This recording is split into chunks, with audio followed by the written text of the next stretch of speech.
Hello, I'm Thomas Reiner, the Lean Farmer. Welcome to another short video from Farming Outside the Box. And whoa, all I can say is the last 2 weeks have been pretty crazy around here. So we had this really nice barn, 2-story barn, beautiful barn. We used to have people play music in it. We stored stuff in it. We put hundreds of bales of hay in it. And we had multiple animal stalls in the barn. And 2 weeks ago, a crazy large storm came in. And it was just an intense storm. The National Weather Service came out and investigated it, and they ultimately concluded that it was a microburst with 100-mile-per-hour winds. But it completely destroyed our big barn, completely flattened it. It's just a big pile of splinters.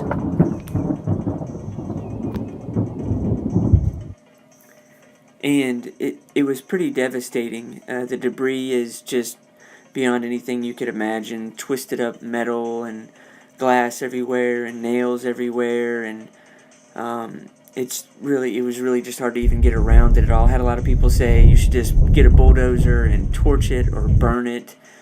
It also damaged the truck. We got multiple dents in that and messed up the tail light. And what was amazing is it picked up big pieces of the roof and of the barn and threw them through the shop roof, overtop the shop roof. And some of them actually went through the roof on one side and out the other. There's a big 2x6 still sticking out the shop roof. And you can see there a big piece of the barn roof hitting the side of the shop. And of course we got holes that are leaking.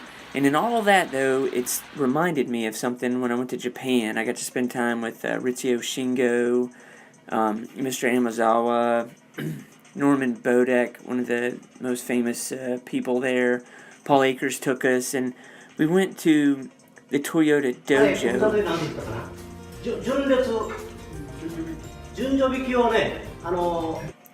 And we learned from these guys that used to work on the floor there, on the assembly lines.